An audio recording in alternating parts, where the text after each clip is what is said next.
मंडळी, welcome to English Marathi talk fest. इंग्रजी बोलण्याची प्रॅक्टिस करत आहात ना, बोलत आहात ना, बोलायलाच पाहिजे कारण की बोलल्याशिवाय येणार नाही. That's a very basic thing, we know that. बरं, आजच्या व्हिडिओमध्ये मी खूप छान स्पेशल असं तुमच्यासाठी घेऊन आले आहे.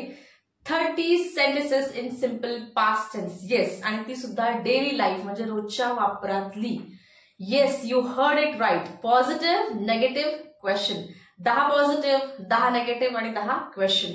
कारण की मी नेहमीच सांगत असते की आपण जेव्हा संवाद करतो तेव्हा आपण केवळ पॉझिटिव्ह म्हणजे हो हे केलं ते केलं, इकडे गेले तिकडे गेले, ही कंपनी जॉईन केली असंच बोलत नाही. मी हे नाही केलं ते नाही केलं, तू ते केलंस का, या प्रकारचा संवाद सुद्धा करतो. म्हणजे थोडक्यात नेगेटिव्ह आणि क्वेश्चन सेंटेन्सेस सुद्धा. सो इट्स अ कॉम्बिनेशन, सगळ्या सेंटेन्सेसचं कॉम्बिनेशन आहे. व्हिडिओ शेवटपर्यंत पाहत राहा, कारण आपण ही वाक्य करत असताना, मराठी टू इंग्लिश वाक्य करत असताना लॉजिकली, टेक्निकली त्याचे ग्रामरचे रूल्सही समजून घेणार आहोत. डिड का, डिड नॉट का, डिड का, या सगळ्या गोष्टी. सो पहिलं वाक्य आहे, I did my MBA in 2012. I did my MBA in 2012. Did हे verb to आहे. सो सब्जेक्ट, ऍक्शन वर्ब काय आहे ते डू. त्याचं वर्ब टू घेतोय आपण कारण की साधा भूतकाळ आहे. Subject, verb two, object. I did my MBA in 2012. डिडच्या ऐवजी तुम्ही कम्प्लिटेड हा शब्द सुद्धा वापरू शकता.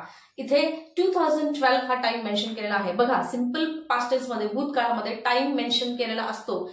पुढचं वाक्य, he woke up at 6 o'clock in the morning. He wake up नाही म्हणतात, आपण वोकअप म्हणतो कारण की साध्या भूतकाळामध्ये आपण वर्ब टू घेतो. He woke up at 6 o'clock in the morning. तो सकाळी 6 वाजता उठला. तिने तिची कार विकली. त्याचे 2 महिन्यापूर्वी, कारण की मी आता सांगितलं टाइम मेन्शन केलेला असतो. मे बी डायरेक्टली नाही, पण समोरच्या बोलण्यामध्ये आपण काहीतरी 2 महिन्यापूर्वी असं झालं वगैरे वगैरे असं बोलत असतो आणि मग आपण सिंपल पास्ट टेन्स वापरतो. सो तिने तिची car weekly. She sold her car let's say 2 months ago. तो तयार झाला. He got ready. May be story सांगते, मी त्याचा एक्सपिरियन्स सांगते आणि मग ते म्हणते हा असं झालं, मग तसं झालं, मग तो रेडी झाला. He got ready. सो लक्षात घ्या, मी मध्ये तुम्हाला का सांगते की केव्हा झालं असेल, कारण की सिंपल पास्ट टेन्स मध्ये, भूतकाळामध्ये टाइम नेहमी मेन्शन केलेला असतो. नाहीतर आपण जर टाइम मेन्शन केला नाही तर मग ते पूर्ण वर्तमान काळातलं म्हणजे परफेक्ट टेन्सचं वाक्य होईल. राईट. पुढचं वाक्य आहे, मी चूक केली. I made a mistake. I made a mistake. Maybe at that time I made a mistake. तो खूप थकला होता. He was exhausted. या सेंटेन्स मध्ये ऍक्शन वर्ब नाहीये, केवळ वर्ब आहे was. टू बी वर्ब आहे was. तो थकला होता, तिथे कुठे ऍक्शन नाहीये, म्हणून he was exhausted. तो लगेच झोपी गेला. He fell asleep quickly. झोपी जाणे, fall asleep हे वर्ब आहे म्हणजे फ्रेज आहे, त्याचं past tense fell asleep. He fell asleep quickly. तू छान वेळ घालवलास. You had a nice time. You had a nice time किंवा you spent nice time. तू बरेच वर्ष काम केलंस. You worked for many years. You worked for many years. ते दोघं एकमेकांसोबत भांडले. They fought with each other.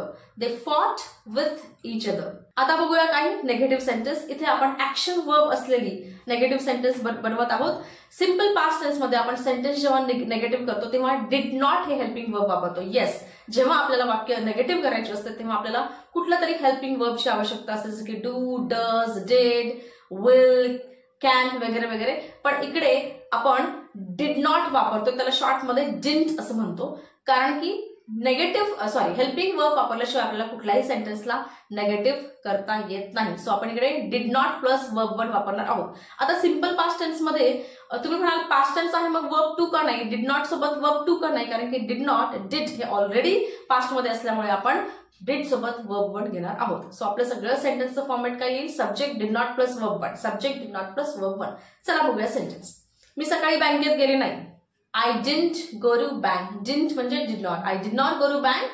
I didn't go to bank. मी सकाळी बँकेत गेली नाही. त्यावेळी मी डिग्री कंप्लीट केली नाही. I didn't complete my degree that time. I didn't complete my degree that time. मी काल रात्री जेवण केलं नाही. I didn't eat dinner last night. I didn't eat dinner last night. तिने मला काल फोन केला नाही. She didn't call me yesterday. She didn't call me yesterday. तो माझ्याशी बोलला नाही. He didn't talk to me. He didn't talk to me. तो माझ्याशी भांडला नाही. He didn't argue with me किंवा he didn't fight with me. He didn't fight with me. Rahul didn't join the company. May be त्याला खूप छान opportunity आली होती पण त्याने ती कंपनी जॉईन केली नाही, असा संवाद चालू आहे.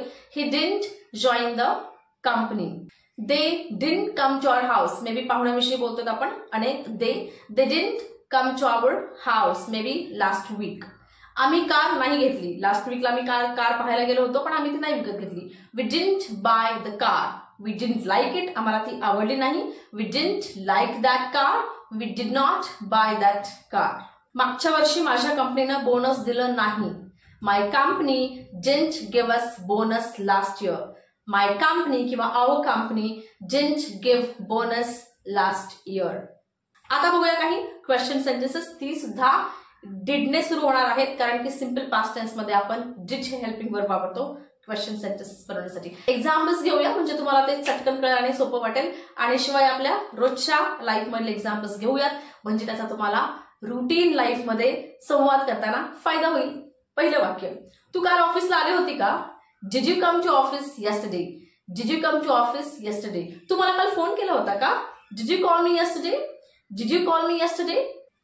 ती तुझ्याशी भांडली का? Did she fight with you? Did she fight with you? Nisha तुझ्या घरी आली होती का? Did Nisha come to your house? Did Nisha come to your house? राहुलने नवीन कंपनी जॉईन केली का? Did Rahul join a new company? Did Rahul join a new company? Boss तुला ओरडला का? Did he shout at you or did boss shout at you? ते तुझ्या घरी आले होते का? Did they come to your house किंवा did they visit your house?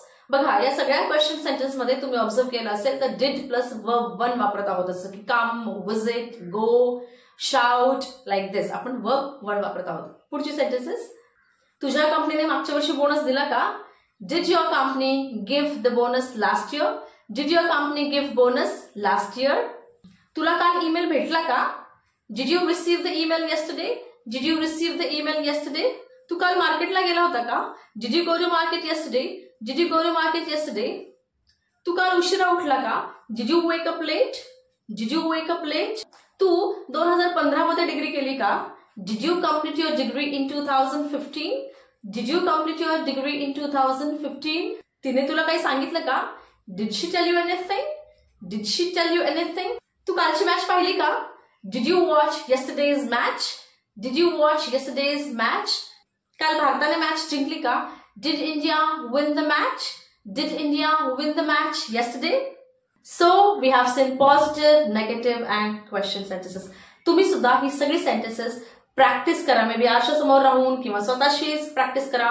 And somewhere, whenever, wherever you get an opportunity, a chance to participate in conversation, please do take part, because listening and speaking are very important tools in any language. For that matter, here we are talking about English communication skills. Listening आणि speaking करत राहणं फार गरजेचं आहे कुठल्याही language मध्ये प्रभुत्व मिळवण्यासाठी. इकडे आपण इंग्लिश कम्युनिकेशन बद्दल बोलतोय, तर कुठे ना कुठे तुम्हाला बोलायला चालू करावं लागेल. केवळ सेंटेन्सेस लिहून घेण्याने इंग्लिश बोलता येणार नाही. So my dear friends, practice, practice and practice. I hope हा व्हिडिओ तुम्हाला आवडला असेल तर लाईक नक्की करा आणि कॉमेंटमध्ये तुम्ही सांगू शकता तुम्हाला अजून कुठल्या प्रकारचे व्हिडिओज बघायला आवडतील. परत भेटूया पुढच्या व्हिडिओमध्ये. तोपर्यंत थँक्यू आणि नमस्कार.